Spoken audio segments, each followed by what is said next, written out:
Does this sound familiar? You've worked really hard on a piece or even a set of pieces of music, and it's time to perform. Maybe it's just in your harp lesson or with your friends or a real performance in front of an audience. Suddenly, that music that you thought you knew really well, you can't play it the way you played it when you were practicing. What is going on? Today, let's talk about performance anxiety, what causes it, and what we can do to overcome it.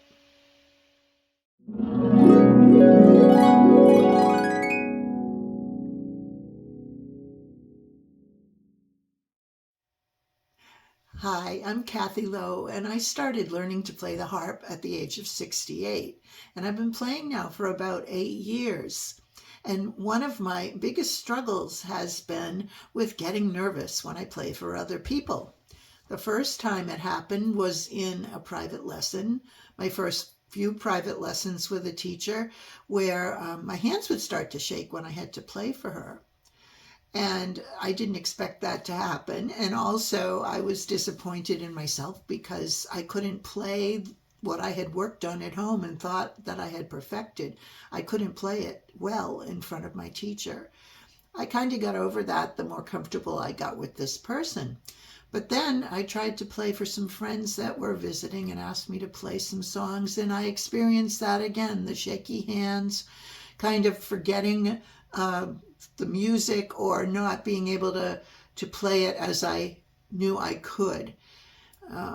I started playing in church, and sometimes this would happen in church as well. I would get very nervous and shaky, and it didn't seem to be getting any better. And finally, I had an experience that I called my train wreck, where I was playing in church. I was playing a piece that I knew well, and about halfway through it, my right hand especially started to shake so badly that I couldn't control it anymore. I couldn't place it on the strings the way I wanted to. I had to, fortunately, get to a section where I could stop and just put my hands down and kind of shake them out and then get back into the piece. And I was able to finish it. But it was so upsetting to me that I became determined that I was going to get over this, because the whole reason for me for learning the harp is so I can share it with other people. And if I can't get into the music properly to create that mood that I feel when I'm here practicing by myself, then what's the point? I have to do something about this. So I really made it a goal and looked for concrete ways to overcome this. I'm sure many of you have experienced similar feelings when you've played for people. I've heard from many of you that have said, oh, I just can't play for other people. Some people have even said recording a piece of music is a struggle for them. Suddenly they can't play. And I'll tell you, for a long time, recording anything for me was an ordeal. I would have those same kind of problems, not so much the shakiness, but I could feel my heart rate picking up. And I would make mistakes I'd never made before, and I'd have to start over and over and over. And my perfectionism made me, I think, more nervous because I didn't want to have anything recorded that wasn't perfect. So yes, even recording can create performance anxiety. So that's something, the more I record, the better it gets. It's still not great, but I do feel much more at ease playing for people. And that is a result of some of the steps I took. But before I go into those steps, I'd like to just, for a minute, let's talk about what's going on. What's causing this anxiety that we feel? So there are several factors involved. I think one thing that is happening in our brains when we're playing for people is that we're afraid people are judging us. They might be hearing mistakes we make and thinking, oh, this person doesn't know what they're doing. And then we start judging ourselves. And the self-talk in our brain is preventing us from performing at our best. Again, it might be a confidence issue that we're not quite sure that we're up to the task. Maybe we don't think we're good enough to be performing for people. And those doubts creep in when we're in front of anyone else other than playing by ourselves. I mentioned my perfectionism. This has been through my whole life in whatever I've been doing, not just in performing music, but in any kind of public presentation or talk, or even as a teacher in the classroom, always thinking I could do better than this. This wasn't great. What could I do? I was always really self-critical, extremely self-critical, going back to my younger years. When it came to music, I was always fine playing in a group, but if I had to do a solo, I actually dreaded it because, again, those judgmental ideas and feeling not accomplished enough would creep into my brain, and I would look at other people, and I can remember when we'd get new music in the band or the wind ensemble that I was in college, and the first thing many people would do is look at the music to see if they had a solo. They'd be all excited. I would be doing the opposite. I'd look at the music to see if I had a solo, and I would be relieved if I didn't.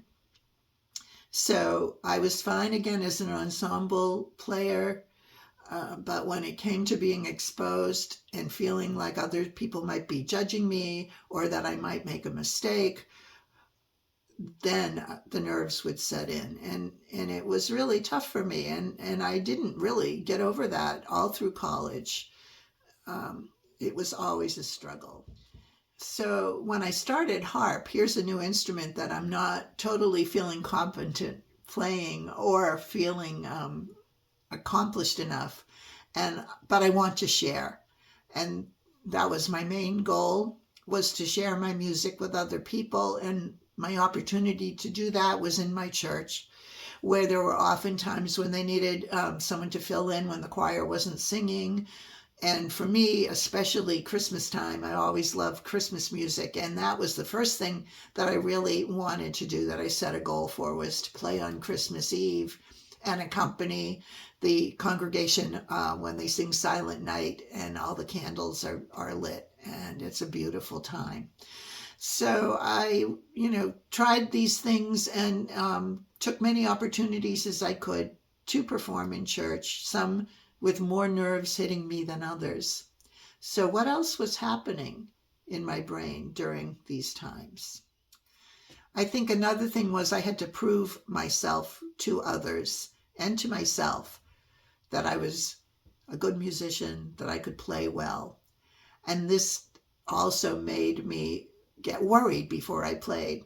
I can remember feeling, leading up to any kind of a public performance, I could feel the anxiety starting in my chest. I could feel this flutter, this kind of tightness. And I would try to, think, I'm not nervous, I'm excited. This is just my adrenaline kicking in. But I think one of my biggest fears was that I would be nervous. Oh no, am I going to get nervous? And then, of course, what happened? I got nervous. The episode that really put me over the edge and made me determined to get over this anxiety was a couple of years ago, playing at a summer service, and the piece I was playing started to fall apart about halfway through. And I really lost control of my hands at that point, as I mentioned previously. It was a recorded service, so I do have a video of it. And just to make you feel better, so you can see that you're not the only person who gets really nervous, I want to show you a clip from this where you can see how this hand started to actually spasm out of control, and how I went on to finish the piece, but not to my satisfaction at all. In fact, my husband, who was there, he could tell something was going on because you could hear my fingers were hitting strings but not playing notes that were in the music. Also, my good friend, who is also the choir director and who I had shared my apprehension and anxiety about playing with, she knew that I had made a mistake and came up and gave me a big hug afterwards and said, "I know you're not happy with that." She said, "But most people wouldn't even have noticed it." And when I played it back, after a while, once I kind of got over feeling so devastated, it wasn't as bad as I really thought it was, but it was still pretty bad. So here's a clip of Kathy's train wreck.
So there you have it. That was a pretty horrendous experience for me. I can look back on it now and laugh. And I do know now, I really do believe no one else remembers that performance the way I remember it. And that's one thing to keep in mind. When you do play for others, what's left in their mind is the beautiful sound that they've heard from the harp. People have never failed to give me great feedback when I've played, regardless of how I felt about it. people have enjoyed it. And that's the thing that keeps you going. And you've got to keep that at the top of your mind, that what you're sharing with others really does bring them comfort. They enjoy hearing the sound. It's interesting to them to see someone play the harp. And let me tell you what I did after my train wreck happened. So, first of all, I knew and still know to this day that the bottom line is the only real way to get over performance anxiety is to perform. No matter how painful it might be, no matter how nervous you might feel about it, the more you play in front of people, it truly does get easier. But you probably need some other help beyond that. So I looked for some support online, and I found some courses that I could take. I've taken 2 of them now that have really helped. One was a very structured course offered by Christy Lynn on her Learning the Harp community. And it was a 6-week course with very specific tactics that you can follow to overcome your anxiety, with homework to do, with things to practice, and opportunities to practice and perform in front of other people in the class. And these were all done in Zoom.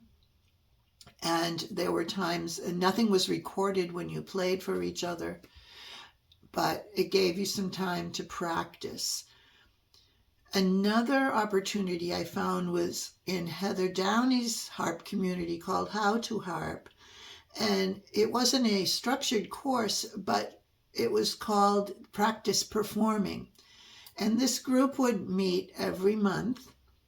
And each time Heather would open with giving us some exercises to relax our bodies and to get our minds in the right direction. And then she would stop recording, and we could volunteer to play for each other. And there was no criticism done. And I should say this was the case with performing in the Christy Lynn group as well. People weren't there to critique you, they were there to support you. And people made positive, affirming comments when you were done, no matter how bad it turned out. So Heather's group met once a month, and it wasn't always the same group of people, and not everyone always performed, but everyone did support each other. And that group continues to meet, and I continue to participate in that as often as I can, because there's an opportunity with a very supportive group of people who understand what you're experiencing and who are experiencing the same things. Now, I've also been told that Ailey Robertson offers a similar course, and I am going to look into that the next time she offers that. So those are 3 specific things you can find online that you might want to participate in. They all do come with a cost, but they are well worth it. And I would do them again in a moment if I could. So in the description below, I will put links to all of those resources. But let's all talk about some things, some of the practical things that I have learned from those that I have implemented that have really helped me out. Make sure you're well prepared and that you know the music well. And that doesn't involve just playing through pieces over and over and over again. It involves, when you're practicing, to identify the little sections of the pieces where you tend to stumble and isolate those and work on those. You don't need to go back all the time and play through the whole piece. Take little sections, make sure those areas where you are not as secure, that you go over them, and you can repeat them kind of in a loop over and over. It's been suggested that you take a measure or 2 where you have a hard time and play it 5 times in a row at least, perfectly, before you move on. And if you play it 3 times and then you goof, then you start over counting and until you can go through it 5 times without any mistake. And that really helps cement it in your brain. But again, work on little sections. It's called chunking. And that way you can make sure that you really do know the piece well. So preparation is certainly key. A lot of help comes from just trying to relax your body. So before ever playing, loosen your shoulders up, loosen your neck. There's many different exercises you can do. Get your hands flexed out, warm up your fingers, bend them back, bend them down, shake them out. Try and just make sure your body is warmed up. And there are actually lots of different exercises you can do. I saw an interview recently on Heather Downey's How to Harp group with Samantha Ballard, who had gave some exercises for both warm-ups and also cool-downs when you're done playing. And both she and Heather emphasized that you should never just sit down at the harp and start to play without first physically preparing your body. So I suggest looking into, I'm sure you can do YouTube searches for other ways to warm up physically, and check out Samantha Ballard's website for some of that too. And then of course, make sure you're warmed up as well mentally. And some of the things you can do is, if you're going to be taking your instrument to another place, get there as early as you can. Get it set up exactly as you want it. Make sure your harp is in tune. Make sure you have water by your side. Make sure you've had a chance to play and warm up and go through the piece. Maybe just little bits of it, not try to play through the whole thing. But get yourself all set so that nothing can go wrong with the chair or the harp position or whatever. So really having time to get yourself ready makes a big difference.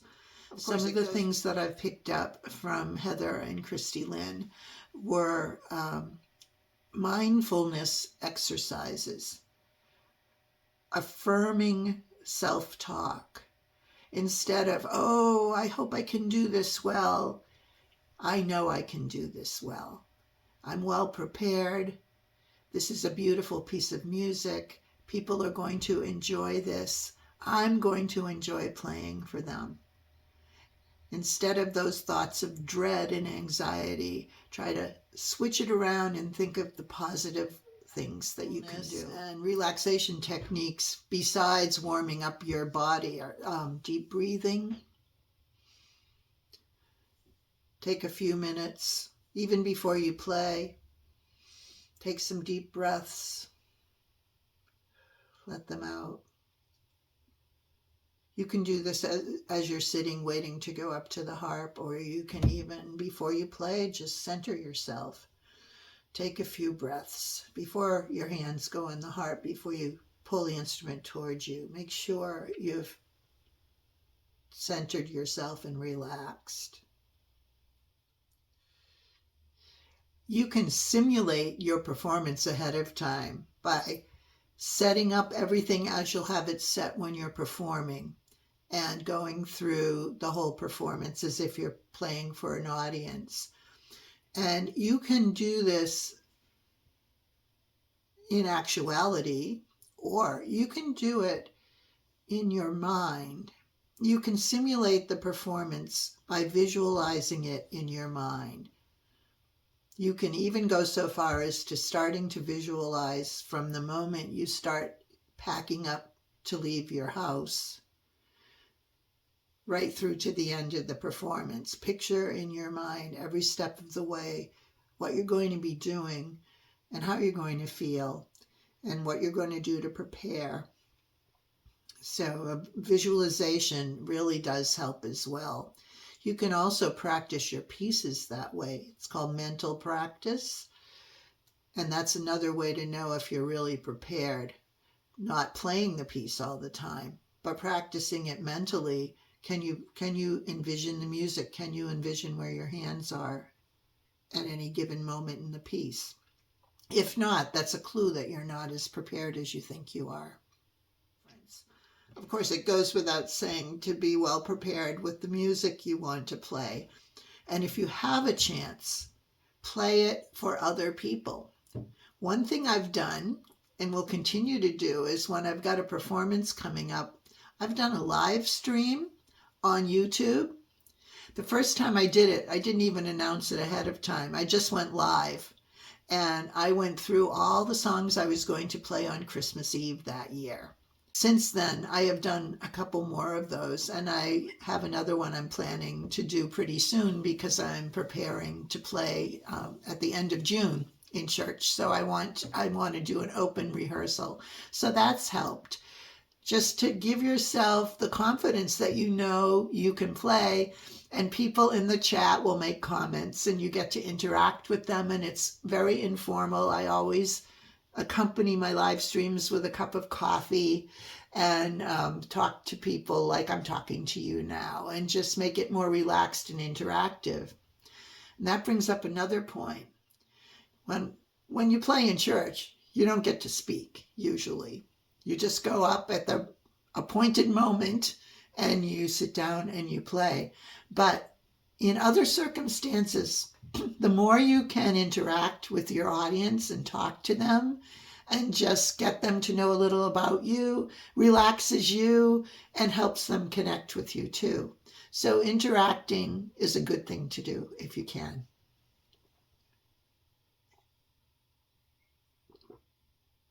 But even if you can't speak to them, you can still acknowledge the people that you're playing for. And you sit down before you start to play. You can look out, make eye contact with people, especially ones you know who are there rooting for you. Give them a little bit of a smile. When you're done, you can stand up again, smile, nod. So people can connect with you too, and you can connect with them. As much as possible, try and stay in the music. If you can, try to block out those other things that are making you a little bit trepidatious or nervous about playing. Think about the music that you're playing. Think about how you feel when you play it. Try and block out everything else and think about the music. Not any of these outside forces, not, oh, did they hear that wrong note? Oh my goodness, my fingers are shaking. The more you can dive into the music, get yourself lost as much as possible in the music. That'll come through. I can remember when I was in college, I was taking a conducting class. And there was the joke about before you as a conductor stand up in front of a group to get them to play, you have to show them that you're relaxed or else they're going to be nervous too. I can remember the conducting teacher saying, don't stand in front of the group and say, relax.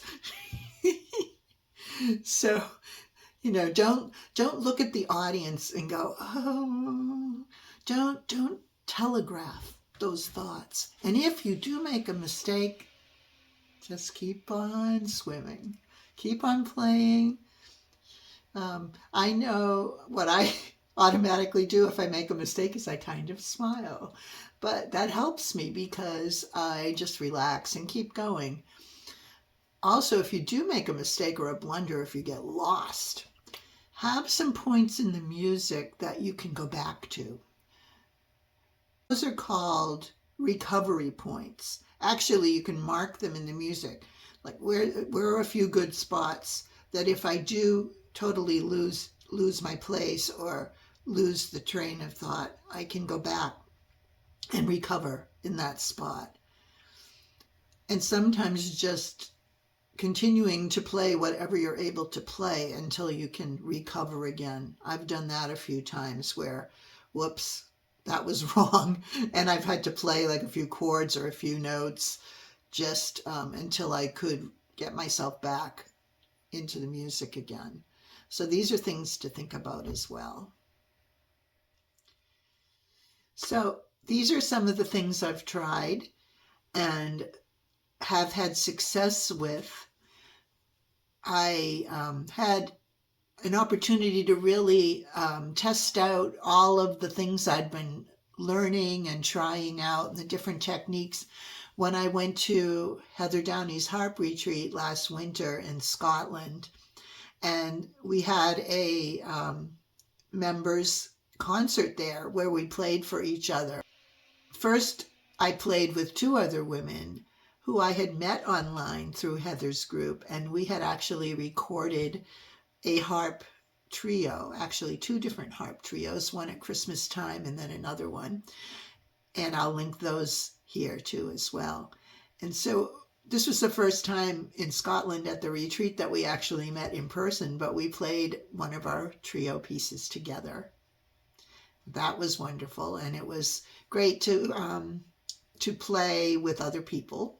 As I said, an ensemble effort seems to be much less stressful for me than playing alone. But then I did also play a solo. The piece I played was an arrangement of Enya's Only Time. And that was the first time, I have to say, that I played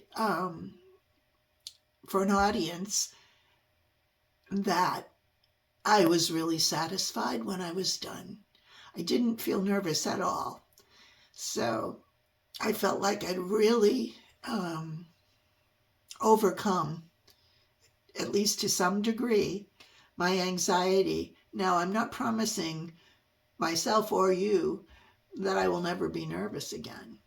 But at least now I feel like I have some strategies to help me feel less nervous.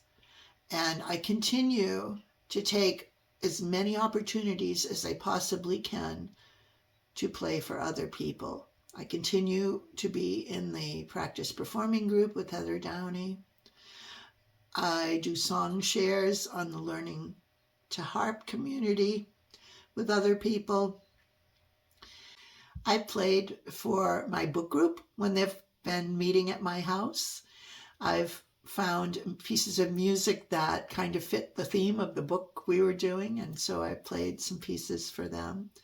So as much as you can, think hard. A lot of you I know play at senior centers or long-term care facilities for the elderly. Some of you and some others that I know have actually delved deeply into music therapy and harp playing as therapy for people, and there are courses you can take if you want to do that, and techniques that are specific to music therapy. So there are a wealth of resources now available everywhere. I hope some of the things I've mentioned here today will be helpful to you. I would also like to hear your stories of your performance anxiety experiences and your successes as well in overcoming that. So please leave your stories in the comments.